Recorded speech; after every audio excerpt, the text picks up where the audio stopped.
Welcome to Buildings and Beyond, the podcast that explores how we can create a more sustainable built environment by focusing on efficiency, accessibility, and health. I'm Robb Aldrich. And I'm Kelly Westby. Happy New Year. Based on some feedback from listeners, we tried something different for this episode. In mid-December 2021, 4 of us on the podcast team got together. 3 of us actually were together in person. Kelly had to be remote. And we each brought a topic that has been on our minds lately. And we discussed each of these topics. It was really pretty interesting and really pretty fun, especially with COVID, where maybe we don't get a chance to actually get together and just chat the way we used to.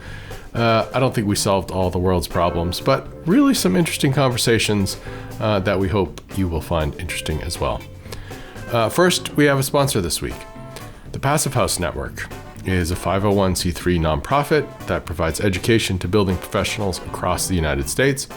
They also share knowledge and collaborate with regional and international Passive House organizations. They were founded over 10 years ago and were formerly known as the North American Passive House Network, or NAFN, N-A-P-H-N. This past year, in 2021, NAFN simply became the Passive House Network, or PHN, just to reinforce their global connections. On the trainings front, the Passive House Network still offers live trainings, but they also provide courses on demand. These can certainly be easier to access and more affordable. On-demand offerings include introductory courses, core professional certifications, and specialized advanced courses. All can be completed at your own pace. To find out more and to register for Passive House training, visit passivehousenetwork.org. Passivehousenetwork.org. We'll have a link to them in the show notes. So this episode got a little out of hand. It ranged all over the place. We had several technical issues also, but that is what editing is for. Thanks, Dylan, for editing all this material. I think we got it down to a reasonable length. So the 4 of us chatting here were Kelly Westby, who wanted to talk about ventilation, myself, who my topic was electrifying domestic water heating on a immediate and widespread basis. I have concerns about that. Dylan Martello talked about all electric commercial kitchens, and Alex Mirabile talked about backup power or emergency power, and especially carbon implications of backup power and emergency power. So let us know what you think. I hope you enjoy.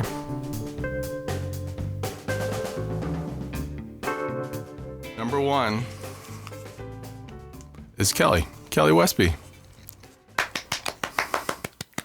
Okay, let's just get started with ventilation. Let's warm up a little bit. Everybody loves to talk about it. I know. Should we take a deep breath? All together?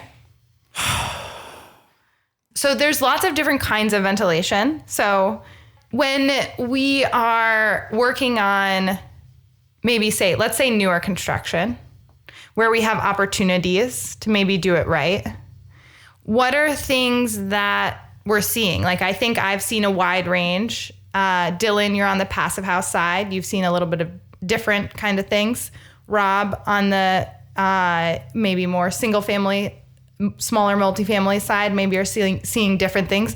What kind of issues are you finding today in buildings with ventilation that you're either disappointed that they haven't progressed in the last 10 years, for example, or that you think are really awesome?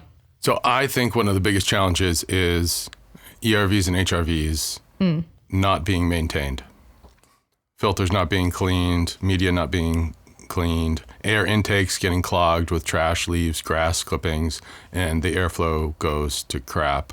And it's, in my mind, that's one of the biggest arguments against balanced ventilation, against ERVs and HRVs, is that if you don't maintain it pretty aggressively, at least every quarter, maybe 6 months, but no, I think it needs at least quarterly attention, a lot of these systems, to even, approach kind of the design ventilation flow rates. And if you're relying on that for indoor air quality and you don't do maintenance, that's one of my biggest concerns. Do you find that contractors provide the maintenance staff with the appropriate tools and guides on how to maintain these systems? Or is it more that they're just not listening to the guides? If it's the homeowners who are responsible for maintaining it, it's the homeowners. And contractors don't necessarily understand the need for it either. In our office, we have 4 or 5 ERVs in our office in Connecticut. And I remember once, we have a maintenance contract with a mechanical contractor, and we were digging into something that was going wonky. So we were digging in to try to figure out what was going wrong with some of our HVAC stuff. And the contractor was there and pulled out, the filter was destroyed. There were dead pigeons in the intake ducts. It was, it was a bad scene. Those were not getting maintained by contractors. They came quarterly to check on things, but they didn't check the ventilation system. So I don't know if I answered your question, but I think there's failings all around. Yeah. I think that's interesting, right? Because we talk about getting more fresh air in buildings. And I think with COVID, everyone says, oh, just turn it up 100%. But turning it up 100% and running it through pigeon carcass is maybe not the freshest air that we want for our children and our communities, for example. Is that too far? Maybe. I actually like the smell of pigeons. Yeah. I like to think that's a plug for ongoing commissioning, but no, I think that's a good point, Rob. And I was thinking actually more on the installation side, but you're absolutely right. Even if you get it 100% right on the installation, and even if you turn it over 100% effectively, someone needs to be allocating the funds towards maintenance and then monitoring and making sure that it actually gets done in real life. And so there's a lot of steps where things could go wrong. It bothers me that we're still talking about duct leakage. This is a sensitive topic for me. I'm sorry for bringing it up. Because it's all we talk about. In Passive House, that's all you talk about? Duct leakage? Yeah. Maybe I'll explain why it's important from our perspective. So for Passive House, we have very stringent requirements for energy usage of the various systems in the building. Ventilation system's one of them. And when we have too much duct leakage, what happens is the ventilator needs to now bring in so much more air to the building just to get the air to the actual registers, because it's fighting all of that duct leakage where it's losing the air into the building. So what happens now is we're bringing in more air than maybe we accounted for in our energy model. And then if duct leakage is too high, we run into issues with compliance for Passive House. So duct leakage is something that we spend a lot of time drilling into with the design teams and contractors as to what we can do to limit duct leakage and verify that the systems are bringing in the amount of air that they should be. But Kelly, I'd be interested to hear your hot take on duct leakage and your perspective, because I'm sure it's also a good perspective as well. So let's hear it. Yeah, I think we've come a long way, right? Because we used to build buildings with ducts made out of drywall, which is kind of confusing. And why did we do that? And if you go back to those buildings, there's just chunks missing or drywall deteriorating or it doesn't even connect between the floors. It's kind of crazy in existing buildings. But it just, knowing that new buildings built today are still having duct leakage issues, it's it gets me really upset. So I think it's all of these little connections, right? I think it's the difference between the belief of how systems work and what happens in practice. So like you said, duct sealing. You might have a component in your specifications that says seal all ductwork, which sounds really straightforward, right? And you have some sort of connection, and you, the guy comes through with a mastic, because it's always a guy, maybe it's a gal, comes through with some mastic and seals that up.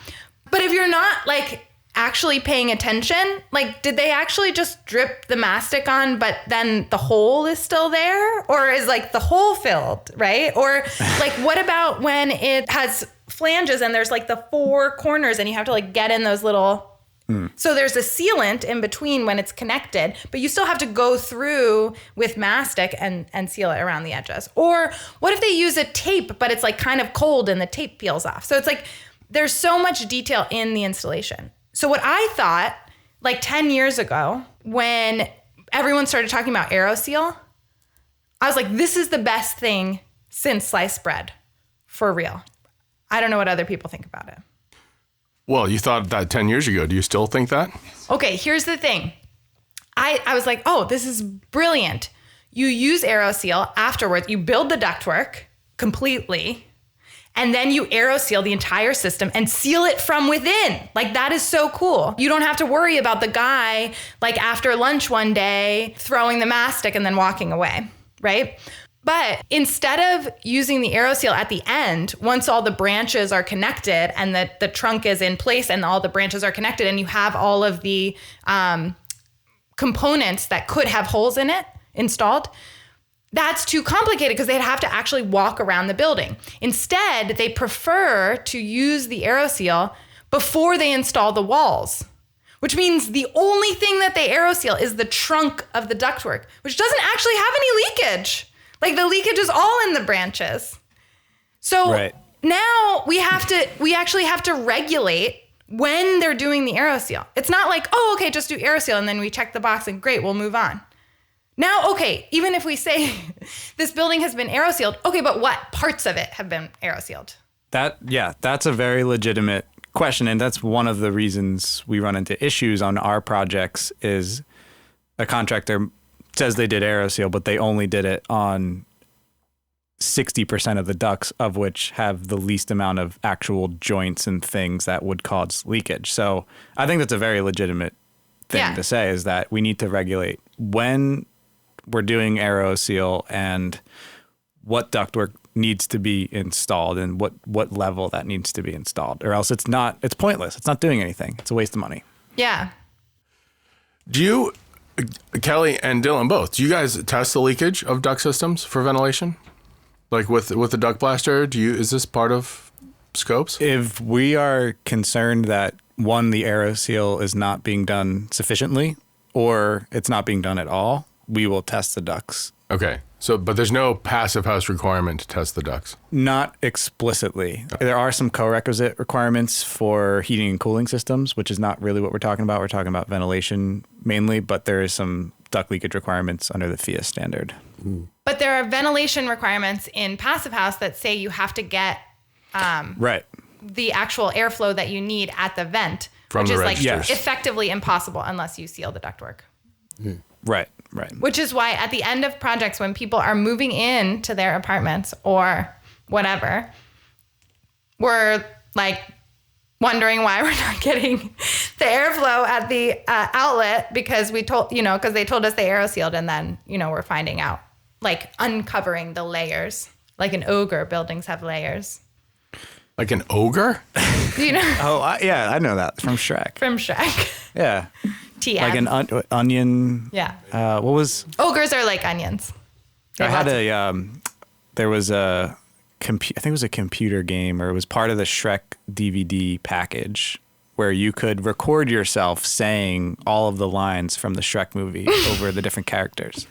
So I knew like every line, like when Donkey starts talking about parfaits and how much he loves parfaits. Should have done that for this episode. That's how you know about duct sealing. Yeah, that's why I know about duct Exactly. Alex, thoughts on ventilation? I could pose a question and hit this curveball right back to you, Kelly. Yesterday when we caught up, you mentioned simplifying everything. When it comes to ventilation, and you mentioned one of them, just AeroSealing correctly is a way of simplifying, in my opinion.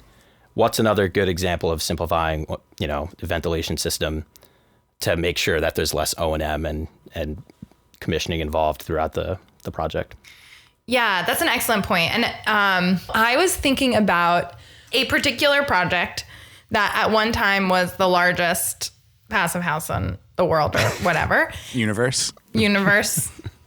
I think the aliens are building passive. That's just what I think. So there was an idea around one way to reduce the energy consumption of a ventilation system is to only ventilate when the space is occupied or when you actually need it, right? But that takes at the minimum a variable speed fan and a adjustable damper at the air outlet, at least a 2-position damper or on-off situation, some sort of on-off or multi-position, right? Probably minimum, maximum. But to do that with a central ventilation system is pretty complex because each individual, say like the kitchen in 4F, the guy starts cooking and now the lady in 3E starts cooking and now we need to open those 2 dampers and ramp that up. And that seems straightforward, but then you get into actual practice, right? And you're like, okay, this damper is actually installed behind the kitchen hood and like you can't really access it. And who set that up and who actually made sure that the damper actually moves and who checked 100% of this like 300 unit building, right? It gets complicated the more adjustments and moving parts you have throughout the system. Fair enough. So I think like, so making, that was, SWA's old adage, I think, is like consistent, low flow bathroom exhaust, for example, rather than on and off. Maybe that's actually a really good way to go. So that's an example from the ventilation world. Kelly, I totally agree on the exhaust only, even in low rise and single family. I'm not an advocate for unbalanced exhaust only ventilation, but it sure is simpler. It's so much simpler, and it'll run with trivial maintenance for decades. But where are you getting the air from? Your walls that you now made airtight? All these tough questions. That's the huge catch. That is the biggest concern as to why I don't advocate for exhaust only. Certainly, if you have any combustion in the building, you totally have to be worried about that. This room aside, where combustion gases are not a concern.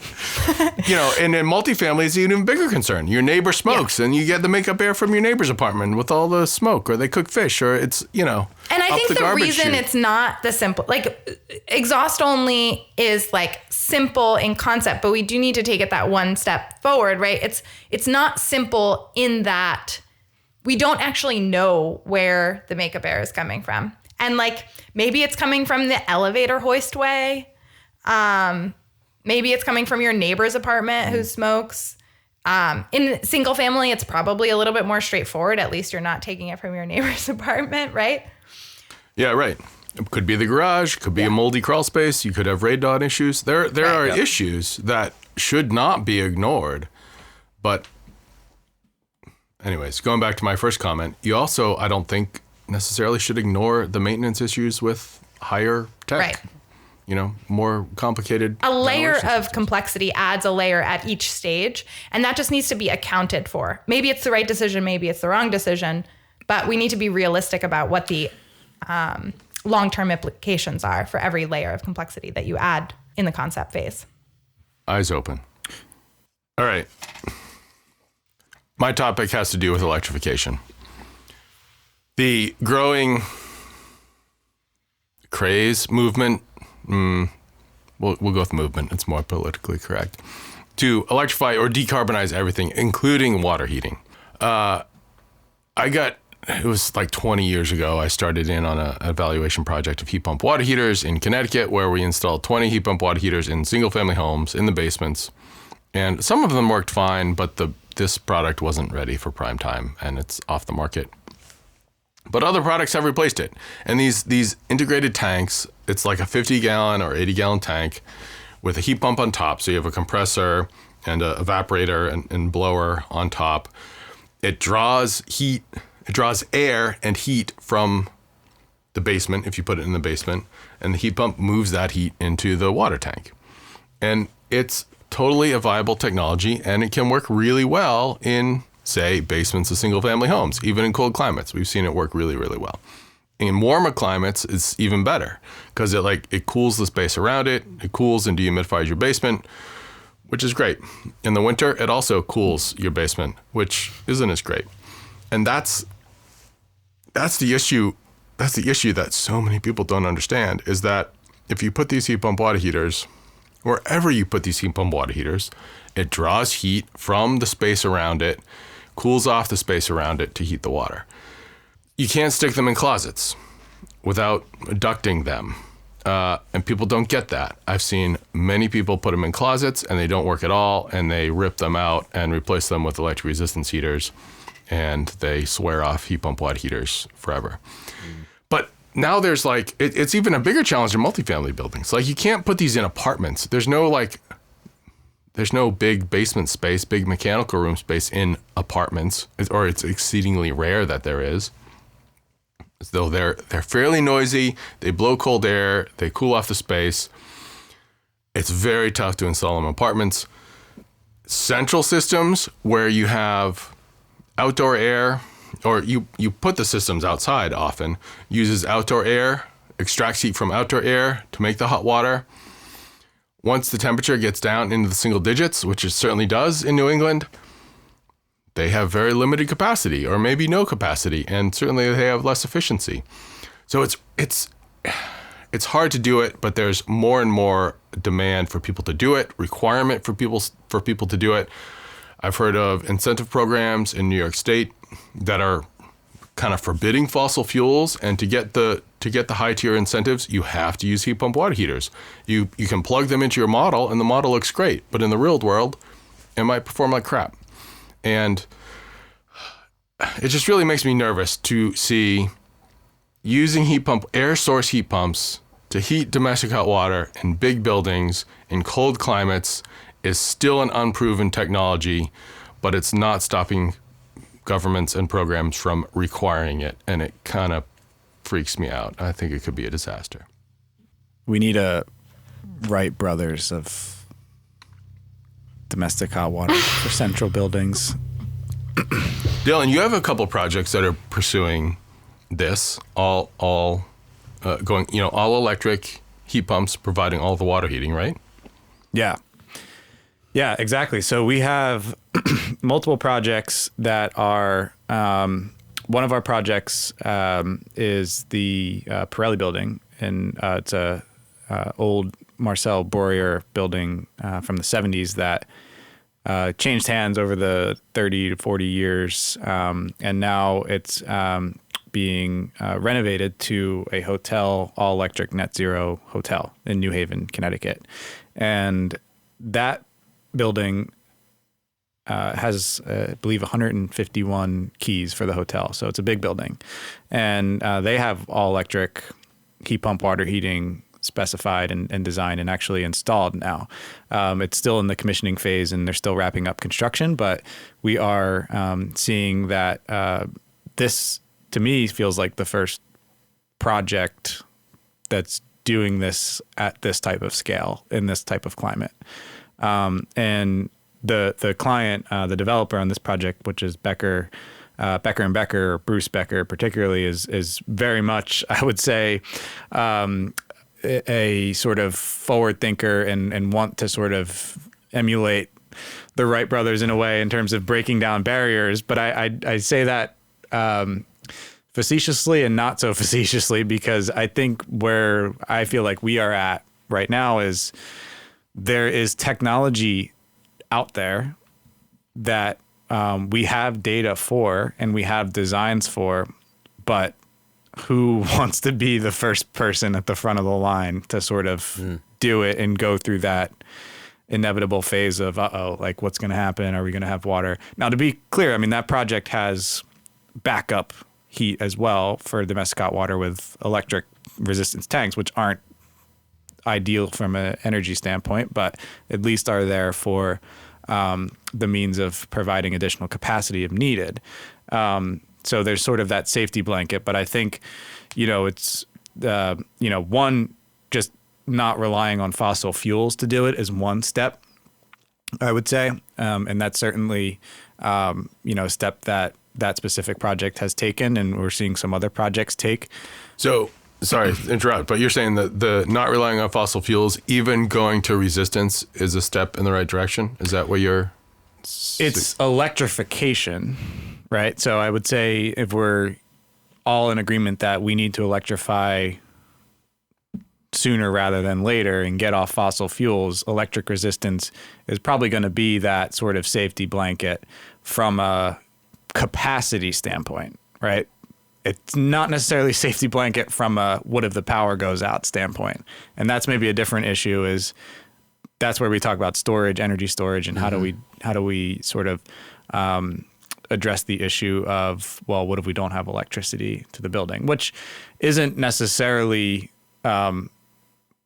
not a problem with fossil fuel systems, because you still have pumps and things like that powering these systems. So it's not like it's a problem if the power goes out in a building with fossil fuels as your hot water. But I think relying only on electricity in a way is sort of a leap of faith for a lot of designers and developers that, that's kind of why I sort of said, like, we sort of need a Wright brothers to take that leap of faith and go through those growing pains. And this is something that I think the growing pains has been something that developers and designers have gone through on other projects and other design challenges. So this is not anything new conceptually to the building industry. It's just, this is the next thing. And I wonder, Rob, is your point about, like, it's great that there are pilot projects going on where developers are Wright brothers and they're like moving the industry forward by testing things out. But at the same time, we're creating legislation that's saying that everybody should be ready to do that. Is that what you're getting at?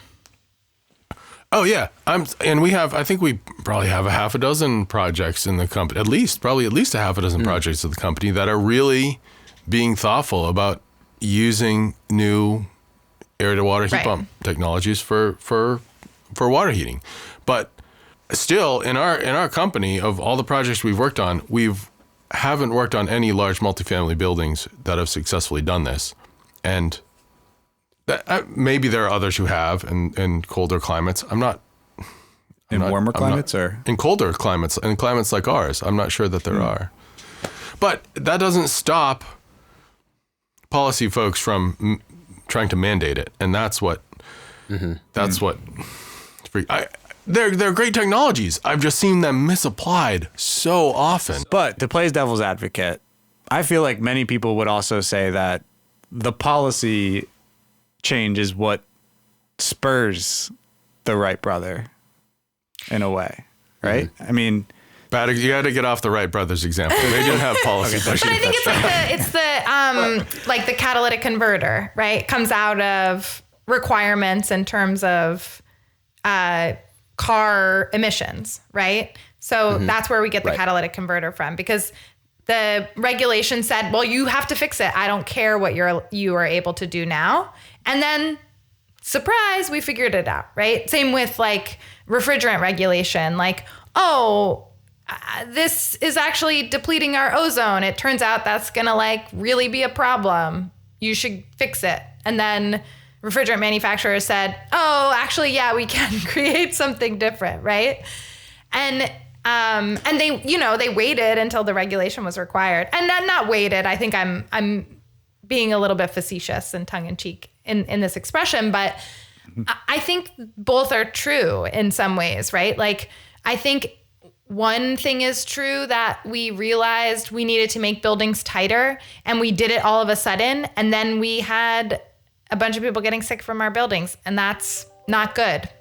Rob, it sounds like it's less about the technology and more about the installation and O&M, that the issues you have with these systems. Is that a true statement?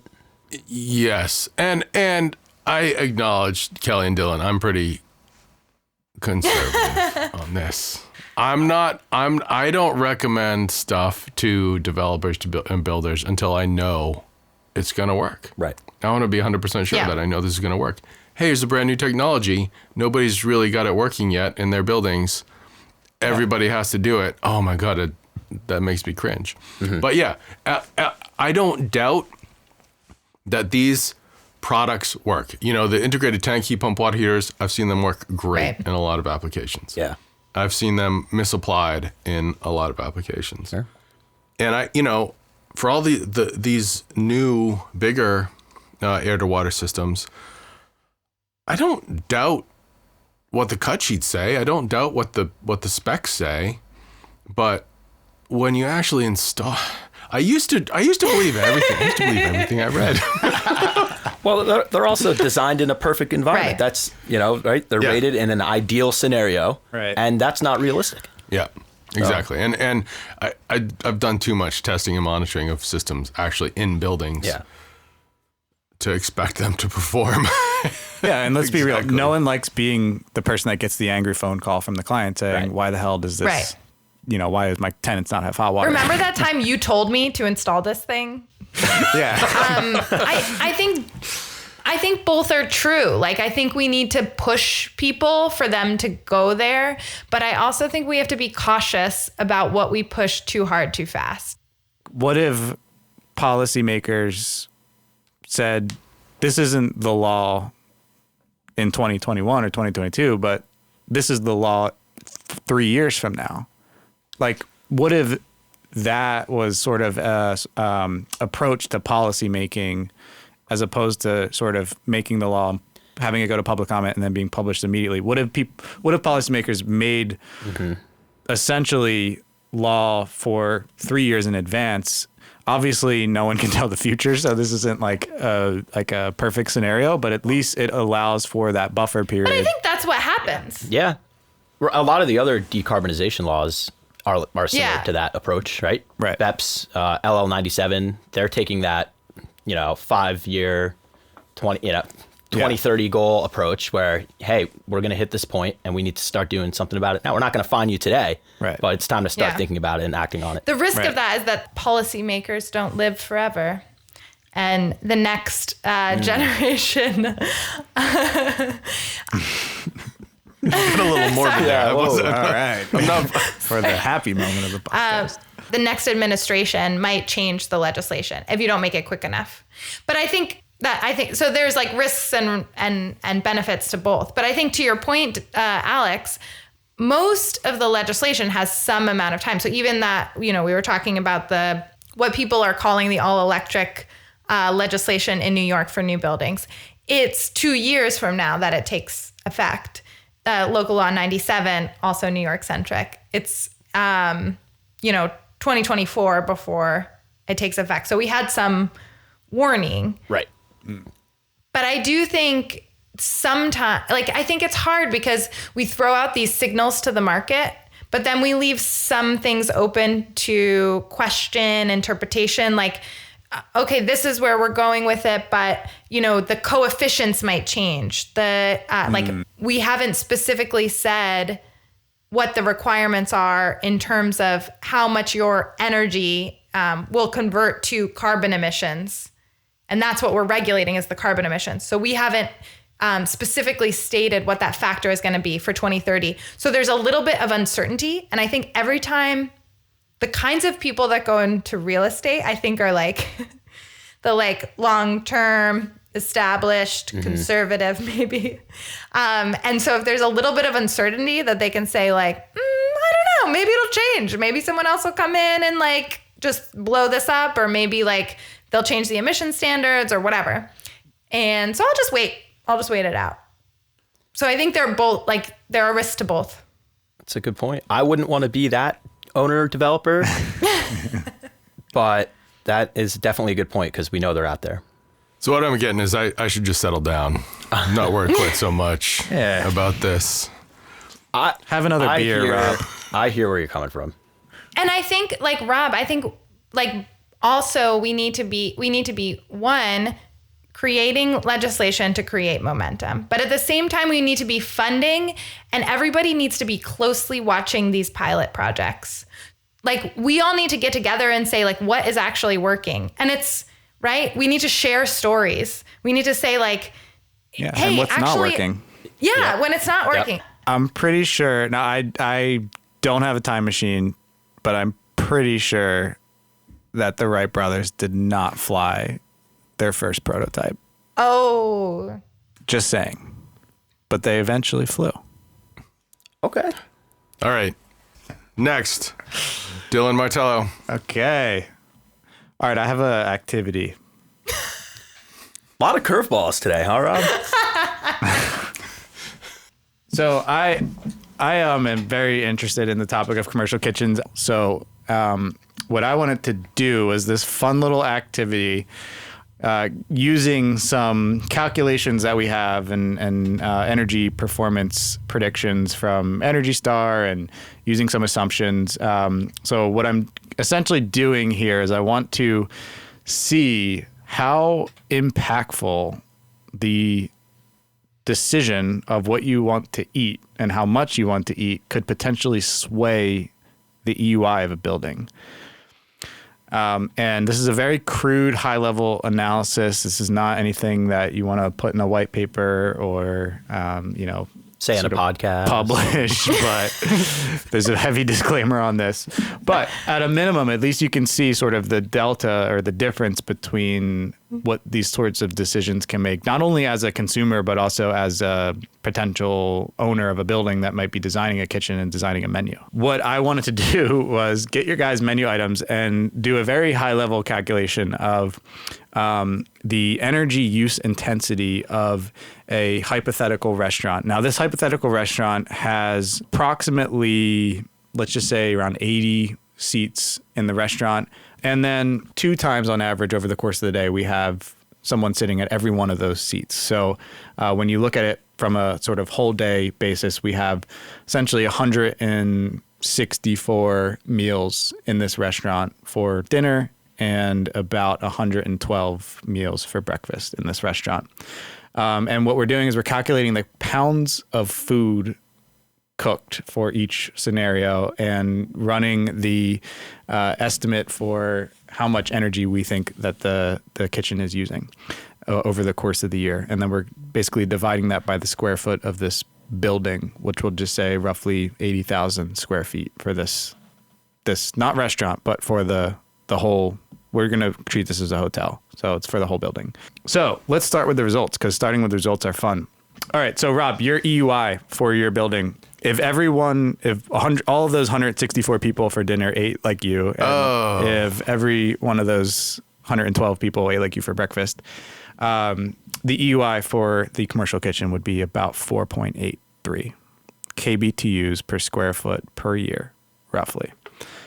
Well, that's what it would contribute to the whole building. That's exactly. That would contribute to the whole building. Okay. Yeah, so exactly. So let's just to sort of put some rough numbers out here. Let's just say this building is a very high performing building.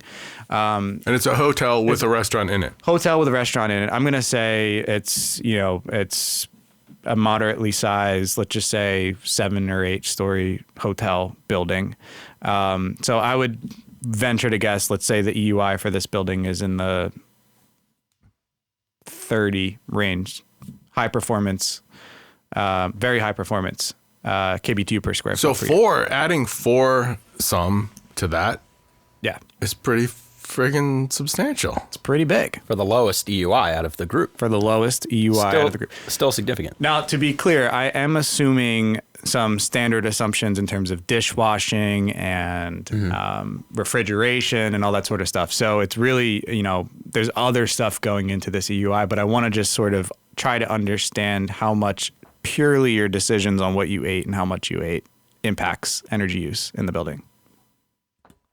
So just keep that in mind. Out of, let's just say an EUI 30, we're adding an additional 4.83 to that. So our EUI for our building would be 34.83. All right. Next, we have Kelly coming in at 5.13 kBTU per square foot per year. So she's in the middle of the pack. Even with my ribs? 5-course dinner. 5-course dinner. She had by far the most. Yeah. But did you include that my ribs need to be slow cooked for like 4 hours? Or that's right. Really good point. 10% factor to this. Really good point. Do you have a smoker or? Because if not, I'm not coming. I'd have to check. I'd have to check with the cook. Okay. Just double check on that. Yeah. So I'm guessing I was the highest. So Alex, you were the highest. Alex, you came in. You came in. Any guesses at what your EUI came in at? Well, you said right about the middle. He was 4, she was 5. I'm gonna guess a high 6. No, you're actually Don't worry, you're not that high. Okay, thank God. 5.41. All right. So you're all within a EUI contribution of 1.0 of each other, roughly. Okay. So even if you starve yourself just eating massaged kale all day, you're Yes. ruining the world, is basically Well, what we're trying to Kale I and feel better. quinoa. Don't forget the quinoa. The quinoa. Protein, It's very the high quinoa. protein grain. Yeah. Right. Sometimes I think, should I become a vegetarian? It's less about my taste and more about the impact I'm having. And now I'm thinking less because that window is so small. Yeah, I Nothing might to as do well with the have a body and burger energy of the bread. food itself. But Come on. one UI in the grand scheme of things is still pretty large in this context, right? Well, I mean, this is also if everyone ate like you. So, do the Robbs in the world counterbalance the Alexes in the world as it relates to EUI and energy usage from kitchens? What? Why was Alex so much more? Because Right. I didn't exactly order a lot. Kelly So had way more. That's food. a great question. Which items set it off? So it has to do with how most of these items are cooked. So they're usually either cooked with, in a commercial kitchen, like a combination oven, which uses electricity and steam together it uses the properties of convection and steam together to create food. And I think and I'm not an expert here, we need to get the experts on, but I believe that there's a fairly even split between energy consumption from the convection side to the steam side, but it can vary a bit. So depending on what your menu option is, it can impact sort of how much needs to be cooked in a certain way. Got it. You didn't ask how I like my steak, which is medium rare. I think my number would come down a little bit. That's true. That's a good point. That is a very good point. That's a good point. Yeah. I always eat my meat medium rare. So does that make me as good as the vegetarians? I'm not sure. Well, I think this is all, there's so much to be learned about this topic. And I think like I said, I'm not an expert here, but I think it's interesting to think about how the energy usage can be impacted by decisions on what you eat and how much you eat. But So Yeah. are these EUIs for an all electric, very thoughtfully designed commercial kitchen? So we're looking at here what a sort of all electric kitchen would be consuming. And we're looking at this through the lens of sort of a selection of very high efficiency or Energy Star rated commercial kitchen appliances. But you're saying EUI, energy use intensity, right? Yes. Per square foot. Yes. But you're using the square foot of the Entire kitchen. hotel. Entire Of the- building. of Yeah. the whole building. Yeah. So we're thinking of this as like a hotel with a restaurant in it, right? So Okay, if you had and just so- a restaurant, it'd be off the charts. Yes. Exactly. Right. So we could also look at this if it was just a 5,000 square foot restaurant. Then it would be what? Multiply everything by. Then you'd What, be 20? exactly. You'd multiply everything by 20. So we'd be looking at, EUIs around 100 for this restaurant. So can you have a passive house restaurant? Well, these are the questions that Keep you up at night. keep up at night. Exactly. Yeah. No, but I mean your point about the different meals. There's not a big difference. There's not a huge So difference. that's But there is something. a difference. And I think the other thing too is that, if we're talking about, let's say, running an energy model to show compliance for code or whatever it might be, like I'm sure we don't get into this level of detail in every project, but like if we're starting to sort of think about our energy consumption and how we can really bring it down, I think, looking at these EUIs and sort of asking the question about the menu design are important to ask. And I think, I didn't give an option for French fries, right? I noticed there was nothing fried. I was just thinking. So no Yeah. fry later Right. in this kitchen. Right. Ah. Yeah. So that's the other thing is there's things that aren't on the menu that also could be contributing to this too. So I think that'd be the follow-up to this analysis and probably the next podcast episode. But we were saying it's not a big difference, but Rob's thing was 4.5 and mine was 5.5 or something like that. Rob's was 4.5, Alex's was about 5.5, roughly. So it's like 1 over 4.5. That's almost It's 20%. 18%. Yeah. 20%. Yeah, that's It's significant. It's not Yeah. nothing, right? Yeah. And again, this is with certain menu items not on there, like French fries and other things that would, potentially use more than that. I just feel like we're really hating on the French fries, and No, I love French fries. They're great. okay, because I Settle like we down. should cool it. Settle down, Kelly. Yeah, a lot of things are fried. I mean, there's definitely substitutes. I'm sure you can bake them, but Right. it's It is Shut interesting up, though. Alex. You can't bake French fries. here we go. I like a baked French fry. I was But expecting that. I do feel like it's an interesting layer, right? Because we talk about, I don't know. We never talk about it as embodied carbon of food, but what do we call it? Just like the carbon Intensity of food. carbon intensity of food. of preparing the food. This has nothing to do about Right. growing, Yeah. transporting. Exactly. Yeah. Yeah. Anything That's a like- good disclaimer because we're forgetting about the whole part Right. of when it arrives in the kitchen. A lot happens before that. Yeah. Does this include lighting the restaurant, Dylan? Does this include So the EUI of 5 does not include lighting the restaurant, but the EUI of, we just 30, say okay. 30 Yeah, or so total would did. include Okay, that. Yeah, got it. Exactly. And in this theoretical example, when you present, your job is to make this an all electric building. Your goal is net zero. When you present this to the owner, who has to present this to the commercial chef that they're going to hire, how does that normally go over? That's a great question. I would say that the initial hesitancy is always, we don't have a gas fryer. We don't have gas appliances. We're screwed. Like, Right. what are we going to do? That's kind of the industry standard for commercial kitchens. Totally. Oftentimes, these sorts of spaces are not fit out when the building is built, right? They're fit out, let's say, after they get leased to the owners. And what ultimately happens is the owners that are building these buildings and the developers are going to make the decision that I need to put gas in this space because I'm not going to have as marketable of a space to potential restaurant tenants. So how do we have a discussion as building designers and energy consultants and people that just care about electrification and reducing our energy usage and reducing fossil fuel usage? How do we have the discussion with owners that are that are providing a sort of core and shell space and convince them that they can make all electric marketable? And I think that's a real challenge.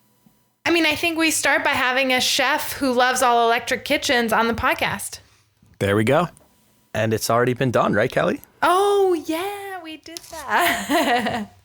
I mean, I think we have to advocate for the people who are talking about these things and who are trying different techniques and have found that it's actually kind of great.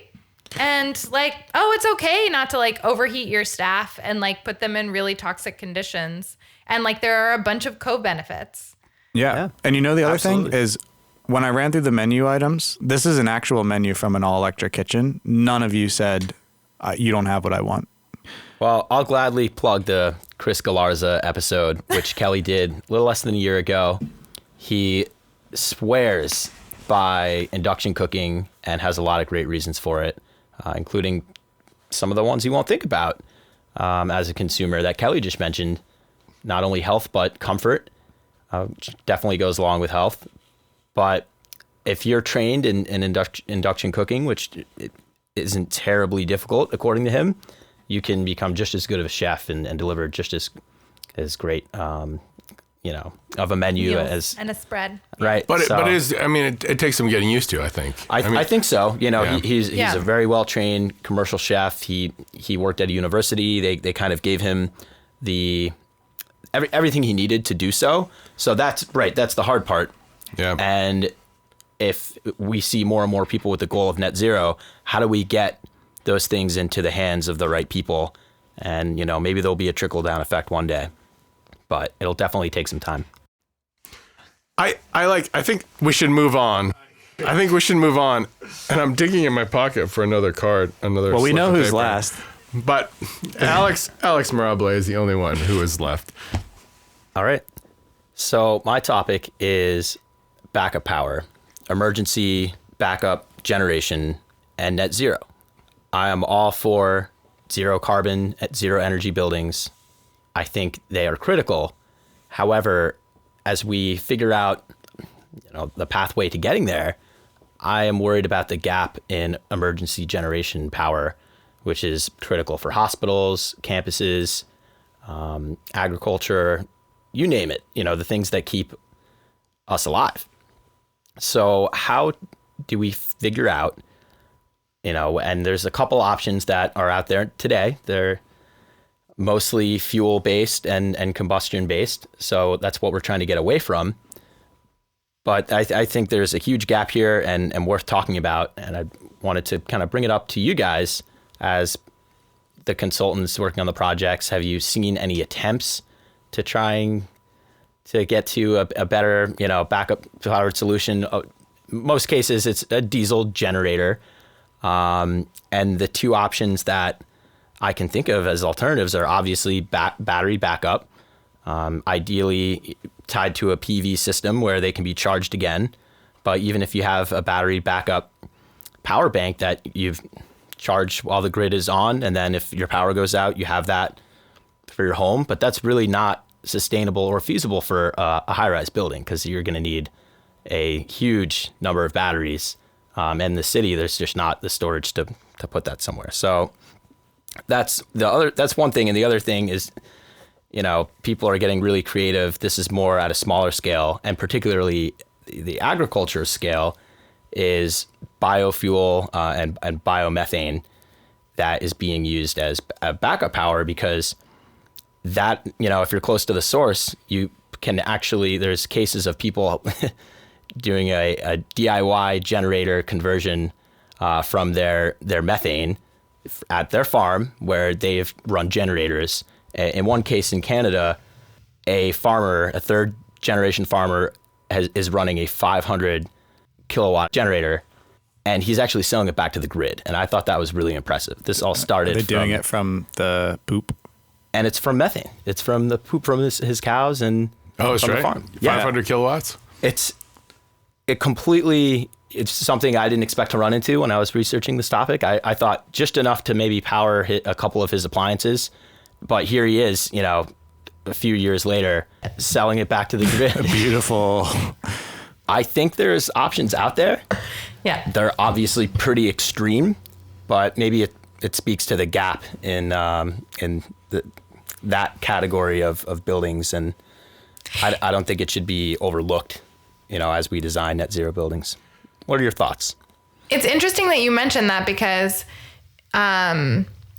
even in the legislation that, like we were talking earlier about different cities and states around the country going towards some sort of all electric legislation. Mm-hmm. In New York City specifically, there are specific carve outs for emergency power, hospitals, and commercial kitchens to kind of pull the thread together. Wow. Funny you mentioned that. Well done, Kelly. Well done. You're welcome. Yeah. So there's carve-outs. Do they include solutions? No, I mean, that's the point. The point is, like, that's exactly the right question. Like, good job. We don't have the answer.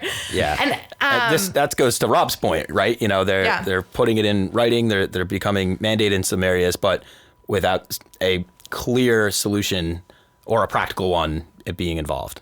No, right. But so to be clear, Kelly, you're saying that emergency power does not have to meet all these requirements. Okay, so that's what I'm saying. Sorry. Carve out meaning, that's like they're saying go all electric.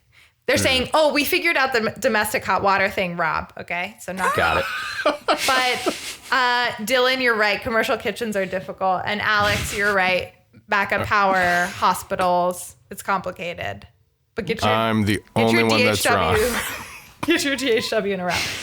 It's sort of what the legislation says. It doesn't actually call it. So, but on the emergency power, the first thing that comes to my mind is you really shouldn't have to use your generator much, if at all. Ideally, maybe for a few hours every few years you have to run these things if the grid is good, which it may or may not be. Which is a which is a North American assumption. I was just right. going to allude to that. And I live in the Northeast. I'm not in the city, but I'm in the tri-state area in a little more of a rural, outside suburban area. And we've been out of power for a week and a half, Yeah, absolutely. For sure. So, and this is at a single family example. There's retirement homes and hospitals that if they really needed to go a week and a half, then you get to the point where you're like, oh, were we going to have enough fuel to do this?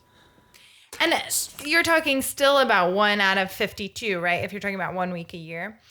But if you look at, because this came up with LEED, and I don't know what actually ended up happening, but with LEED India, backup power was used so often that they had to incorporate it into the energy model. So that's what I meant by North American assumption, is that in other places, actually, the grid is much less stable. Like, yes, Connecticut is maybe a little less stable than New York. New Jersey, I don't know, somewhere in between. Sandy got us all. But that's, percentage points, right? But in other countries where the grid is less stable, then you actually have a lot more. And when I looked into this topic, it was other countries that came up first that were getting really creative. And, biofuel and methane came up as one of the examples where if people are farmers, they're encouraging them to use that to run a combustion generator as their backup power. And kudos to them for making it work, because that was, at the time, probably the only option they had. Do you think that's because sort of the limitations of those geographical contexts sort of spurred that? Like, in other words, do we find that, those areas do this because they have to survive, as opposed to having the luxuries of, I would say those examples are a little more extreme, very rural, very little grid reliability. So definitely, but But it's the same thing as energy efficiency legislation or anything, right? Like, if you look at energy efficiency legislation and you look at a U.S. map, you're going to see it along the coasts where electricity costs are much, much higher. Right. In the middle, where electricity costs are much, much less, the energy efficiency game is different. There's a very different. There's less incentive to do it. Because you're not. That's a really good point. Yep. You double the payback when you you have the payback when you double the cost of electricity or whatever. Right. It's not an exact science.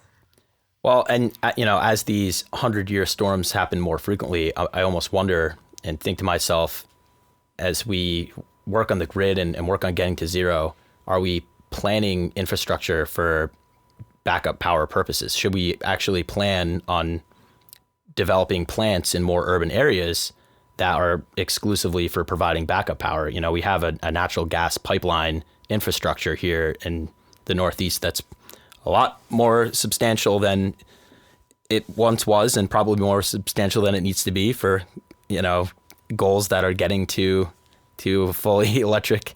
The infrastructure is still there. I mean, that's my point. Yeah. The infrastructure is there, and with these biofuels and biomethane, take a capped landfill, and if you can store that biomethane, and I'm pretty sure you can use the existing natural gas pipelines, and those that are fortunate enough to be on a gas line can reap the benefits of that, and that could be a backup power example. So, yeah, if you purify that. Landfill gas, which is uses up a lot of the energy I think you get out. The loss in transmission and efficiency for sure, but this is an emergency example. Yep. Yeah. Right. And I think, Rob, it's funny because I think we mentioned this on the episode I did with Lori Kerr. We talked a little bit about renewable natural gas or biofuels, and I did some research actually. Now this is 10 years ago or whatever, but I did a poster on landfill gas to energy technology. So cool. using landfill gas and comparing either if you make hydrogen or you make syngas or you clean it up and feed a combustion engine with methane or whatever. But it is very energy intensive to clean it, especially, if you're going to go to hydrogen and use it in a fuel cell or something. That's very energy intensive. Right. But you do have to either clean it up a lot or change your engines or a little bit of both to run on the natural gas. But I think, I think to your point, we have to do both simultaneously. Like we have to innovate around batteries. We have to innovate around renewable natural gas. We have to innovate around backup power, like all at the same time. I don't know. Or maybe we should just dive headfirst into one thing. Heat pump water heaters, for example. I think the latter is a little more of scary, in my opinion. There's only one option. I agree. It should happen, tangentially. They should be looking at these at the same time. There's a higher frequency of these events happening, and I just think my whole point is there's a huge gap, and these examples that I'm looking to find are pretty extreme. So we don't want to have to resort to cleaning a biomethane, a landfill, turning it into biomethane, and then piping that to homes when needed. I don't think that's a pretty extreme example, but how can you use those around cases along the edges that maybe can't convert? Like there's going to be... Exactly. It's better than letting that methane just go into the ozone, You should find a use for it. We might as well use our existing infrastructure and take advantage of it. Carbon capture. Yeah. So I did a little math on generators. Okay. Oh. So a diesel or gasoline generator, a genset, if you can get 25% efficiency, the carbon emissions, about 2 pounds of CO2 per kilowatt hour generated, or 2,000 pounds, a ton of CO2 per megawatt hour. Whereas in Connecticut, 3 of us are in Connecticut. 1 of us is in New Jersey right now. The grid mix in Connecticut is like 540 pounds per megawatt hour. So it's about half. Well, a quarter. Oh. It's 2,000. Oh, so, 2,000. So running a diesel or gasoline generator, if you can get 25% efficiency out of that, which is A whole nother a big if, depending on loading and everything. It's basically 4 times as much CO2, which I would argue if it's a fraction of a percent of runtime, right. we have bigger fish to fry. If it's 30%, Goes back to the emergency example, right? Yeah. For I believe in the biofuel or biomethane example, you wouldn't, it's not really feasible to use a fuel cell for that. They can use a regular combustion generator that would be a diesel or a gasoline generator. So that's another thing to consider. But meaning you would not need to refine it to get it quite as clean as you would if you were using it at a utility scale. And batteries is another thing I looked up. And I didn't dig as deeply as I could have, but I found an interesting article which was more documenting a method to calculate embodied energy in lithium battery manufacturing. Oh, interesting. But it had a case study. This one plant in Germany that makes lithium batteries. Yeah. It was over 1,000. The embodied energy of a battery was over 1,000 watt hours per watt hour of battery capacity. It was like 1,100 or something. And so that's pretty significant, it seems to me. And this is one case study for one factory. And 1,000 watt hours that it can. So if you have a battery, for every watt hour of energy storage capability in a lithium battery, it's over 1,000 watt hours of energy. Embodied energy, cradle to gate, to make that battery. What did you just say? Cradle to gate? Cradle to gate. What does that mean? Grave? So when you when you ship it, so cradle to cradle is the most kind of holistic way to envision our resources. Cradle to gate is raw materials to getting it out the door, shipping it out the door. Okay, before it ships to the site. Right. Okay. I hadn't heard that before. Interesting. Cradle to gate. Okay. That seems like there's a lot of energy use to put into that battery. Is that what you were getting at? That is kind of my point. Thank you for clarifying. That feels We like a don't want lot. to bury the headline. No, but the headline is, I think that this is not, we don't have a choice. Like, we need this power, and how do we get it to where it needs to go, but do it in a way that doesn't kill the planet? It's sustainable. You know, it would be a shame if we had to take a big step backwards every time we had to power on a backup generator and resort back to fossil fuels. To your point, not very often, you know, not more than a couple hours, Not maybe a in couple North days America, right. a year, but some other places have to consider that. What are we going to focus on? Like, I've been the biggest proponent internally. Well, I can't say biggest. I don't know. I've been a big proponent internally to Steve Winter Associates is like, we can't do everything. Like, we have to like choose a couple things and do those things really, really well. Right. And I think that's your point about domestic hot water. It's like, whoa.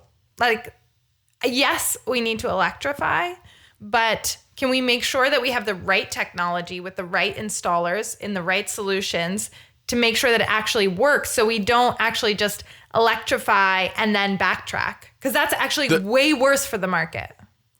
The thing I keep coming back to on that, Kelly, and I think about that a lot. It's like, oh, to electrify, to not electrify. What do we use for backup power? How do we heat our water?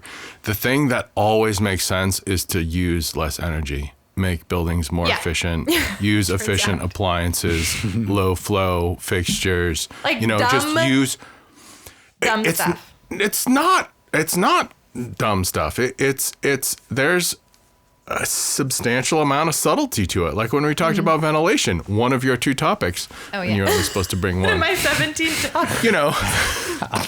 Tightening, making buildings airtight. Infiltration is a huge load. It's a huge piece of energy budget. Yeah. And when you tighten it up, now you have to ventilate, right? I mean, it's not like it's no silver bullet. It's not easy, but that's kind of what I keep coming back to, thinking about this. Using less energy, just being smarter. It makes how you generate that hot water less important if you use less. It makes how you generate that emergency power less relevant if you use much less. That is a great point. If you all go vegetarian and just eat raw foods, commercial kitchens, it's moot. Fair enough. Just use your teeth to massage the kale. Right. No, you make a great point. Before you invest in renewable energy, you tighten up your envelope, focus on energy efficiency. It's a way better bang for your buck. Should we wrap? Wait, Well, Alex, closing thoughts? when we have you back on the podcast in 5 years, what are we going to talk about then? I think in 5 years when we're reconnecting as a podcast team, we're going to be talking a lot less about. Hopefully, all right. Number Kale one, salad. we'll be talking a lot less about kale salad. Not true. Oh yeah. Maybe the massage element. Hopefully that will be figured out by then. I think the backup power solution will not have been figured out. I think that's going to be an ongoing struggle for a while. But I hope that some of the more challenging and extreme examples that we mentioned today might have better solutions. Batteries in particular, the battery technologies, I think in 5 years will have come a long way. I think the prices will go down, making it more efficient for people to have. And the other thing is energy efficiency will be less of if we have the money to do it, great. It will be more of a standard, not only for new construction, but for existing construction. There'll be the incentives to get people there, and it will bring down the loads that are forcing the grid to result in high electric rates and uncertainty and pricing, and also whether you're going to get power or not in certain areas. Less so here, more so in other countries. But hopefully some of the things we're talking about today, I don't like the word developing as much, but less affluent countries will be talking about. That's where I hope to be in 5 years. All right. Nice. We'll go around. I'm Robb Aldrich. Dylan Martello. Kelly Westby. And Alex Mirabili. And Heather Breslin is also on our podcast team, in charge of our kind of marketing and communications department. Podcast@swinter.com is where you can reach us eventually. I'm not sure exactly who that goes to, but podcast@swinter.com. Swinter.com/podcast is where you find all our past episodes, show notes for this episode. I have no idea what the show notes for this episode are going to look like at this Weird, point. just awkward. My spreadsheets. Save that pie chart. Swinter.com, Stephen Winter Associates website. If you are looking for any positions, we had over 20 open positions on our website last time I checked. And we have a Swinter.com. lot of fun, obviously, as evidenced Yes. herein. We didn't get hired to be podcast team. Notwithstanding. But now we get paid for it. It's true. It's a dramatic improvement. Great. So join us. Thank you very much. Thanks. Thanks.